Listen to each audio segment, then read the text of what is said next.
Se existe algo que o ser humano de fato teme, ou pelo menos deveria temer, é algo chamado epidemia. Eu sou William Toffoli, narrador do Mistérios do Mundo, e aqui está o que você deveria saber sobre epidemias e pandemias, bem como sobreviver a uma delas. Se você gostar do vídeo, não se esqueça de deixar o like, se inscrever no canal Mistérios do Mundo e ativar as notificações.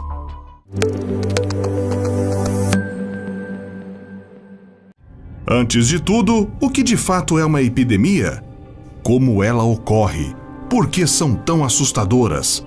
Para entender um pouco mais sobre epidemias, surtos e pandemias, bem como o seu nível de gravidade, primeiro precisamos entender a diferença entre esses termos.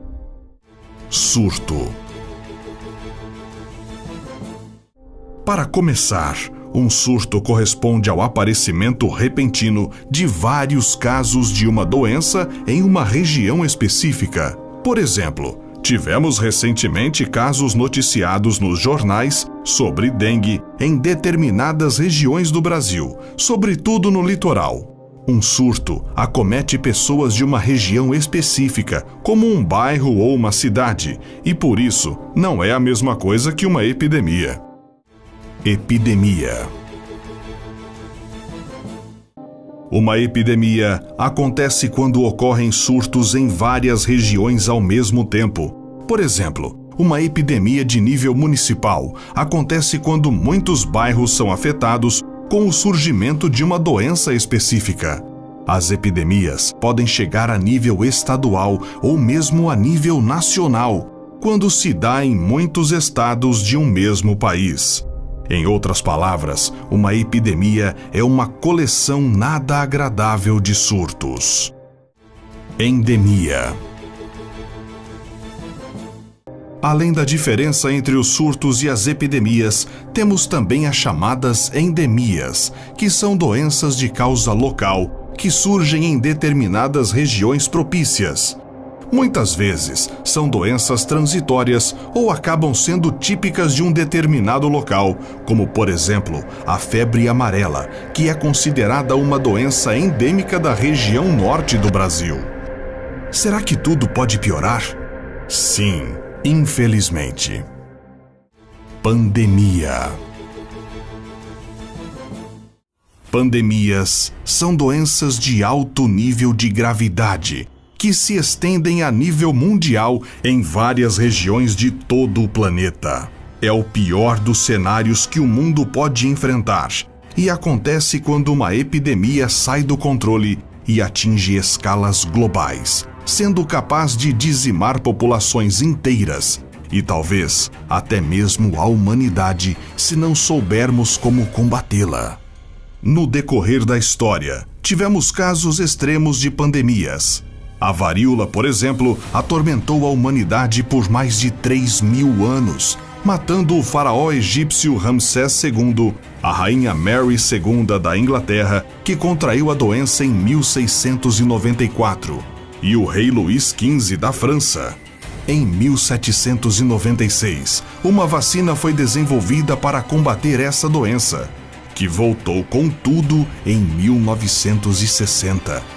Porém, após as campanhas de vacinação em massa, a varíola foi considerada erradicada do planeta em 1980. Além dessa doença, também tivemos a terrível peste negra, também conhecida como peste bubônica, uma doença que foi capaz de dizimar boa parte da população do planeta no século XIV, sobretudo dos países da Europa e Ásia. Seu desaparecimento foi gradual, na medida em que se foi melhorando a higiene e o saneamento das cidades. Outra pandemia conhecida foi a cólera, que surgiu na Índia e atingiu seu ápice em 1817.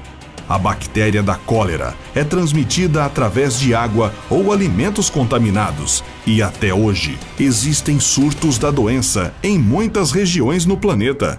Estima-se que a cólera afete de 3 a 5 milhões de pessoas em todo o mundo e tenha sido a causa de até 130 mil óbitos apenas em 2010. Além dessas, também temos o sarampo, a malária, a poliomielite, o HIV, a zika, o ebola, a gripe A e, mais recentemente, o coronavírus. O tempo passa e nos questionamos se um dia ficaremos livres desse terror sem fim que sempre aparece sob uma nova forma e muitas vezes não temos defesa o suficiente para combater. Seja provocado por um novo tipo de vírus ou bactéria, por uma mutação de um vírus já existente ou por uma arma de engenharia biológica. O fato é que não estamos preparados para o que há por vir, mas pelo menos existem algumas coisas que podemos fazer antes e durante a crise, para pelo menos aumentarmos as chances de sobrevivência enquanto o caos se instaura. Como se preparar? Nossa sociedade está correndo contra o tempo para se preparar para um desastre em escala global. As doenças estão se espalhando mais rapidamente do que nunca, seja por conta das viagens de longa distância, urbanização, falta de saneamento e controle ineficaz de mosquitos. Seria difícil saber a forma exata que uma pandemia levaria, mas pelo que temos experimentado, as gripes parecem ser as mais promissoras, já que é uma doença respiratória que se espalha pelo ar, o que a torna mais transmissível e muito mais perigosa. Além disso, sabemos que as gripes sofrem mutações facilmente e, em alguns casos, são mortais. Elas podem se espalhar antes que os sintomas apareçam e são capazes de atingir níveis pandêmicos de infecção, sendo que muitas vezes a grande maioria das pessoas não possui imunidade ou resistência o suficiente para combatê-las. Muitas doenças surgem espontaneamente. Então, qual seria o primeiro passo para evitar o perigo da contaminação? Antes de qualquer coisa, evitar aglomerações, uma vez que os vírus tendem a se propagar mais rapidamente. Você deve montar o mais rápido possível um estoque de água e alimentos que dure pelo menos 2 semanas. Pandemias geralmente duram mais que 2 semanas. Então, se você puder estocar de 4 a 6 semanas, ou até mesmo mais, melhor ainda. Uma boa regra geral é estocar 4 litros de água por pessoa por dia, o suficiente para cozinhar, se higienizar e, claro, beber. Caso esteja tomando algum medicamento prescrito, é importante que faça um suprimento de pelo menos 1 mês para evitar sair de casa nesse caos. É uma boa opção apostar nos medicamentos antivirais, aqueles que podem ser usados para tratar a gripe comum, a fim de reforçar a imunidade caso algum resfriado venha a enfraquecer o seu sistema imunológico. Mas vale a pena lembrar que esses medicamentos se tornam menos eficazes ao longo do tempo. Além de estocar esses medicamentos, vale a pena montar um kit de primeiros socorros padrão, além de analgésicos, antialérgicos, pomadas para cortes, alergias e ferimentos, remédios para o estômago, resfriados e tosses em geral. Mesmo assim, não espere por algo terrível acontecer e mantenha-se responsável por sua saúde, deixando suas vacinas em dia.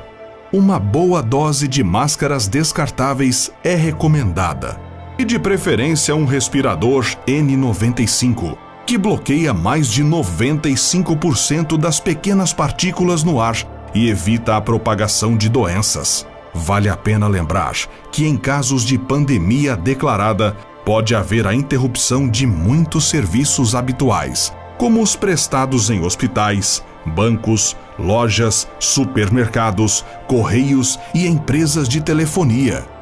Antecipe-se em tudo o que puder, estocando alimentos e itens essenciais para o dia a dia, além de sacar pelo menos um pouco de dinheiro para alguma emergência. Caso você tenha filhos, você precisará de um plano pessoal extra, já que muitas escolas e creches ficam fechadas em casos de pandemia declarada. Alguns outros itens são essenciais, como sabonetes antibacterianos, uma vez que é importante sempre estar lavando as mãos, sucos de caixa ou bebidas que repõem eletrólitos, pois as frutas expostas nos mercados aumentam o risco de contaminação. E suplementos alimentares. Alimentos para estocar. Carnes, frangos e peixes podem durar até 3 meses desde que armazenados no congelador. Se não tiver um congelador, dê preferência para os enlatados. Para os vegetarianos, chuchus, batatas e cebolas são as boas opções, pois costumam durar bastante tempo se bem conservados. Produtos não perecíveis são bastante recomendados, já que possuem uma data de validade bem extensa. Portanto, pode comprar sem medo os alimentos como arroz, feijão, açúcar, sal, macarrão, café e outros temperos. Quanto aos leites, é bom dar preferência pelos longa-vida, que podem ficar em boas condições por 3 meses, e os em pó, que podem durar 6 meses. Lembre-se sempre de ficar atento à data de validade de cada um desses alimentos. A produção de uma vacina pode demorar meses. Portanto, quando estiver disponível, se vacine o mais rápido possível, sabendo que ela será primeiro distribuída para pessoas de risco. Cuidado com rumores e notícias falsas. Conheça seus vizinhos e sua comunidade. Você talvez precise da ajuda de outras pessoas. E o mais importante, não deixe o medo corroer a empatia. Em 1918, os doentes da gripe espanhola morreram de fome, não por falta de comida, mas porque as pessoas estavam com muito medo de se aproximar o suficiente para alimentá-las. Agora que você já sabe o que fazer durante uma pandemia mortal, conte nos comentários o que achou do nosso vídeo. Até a próxima!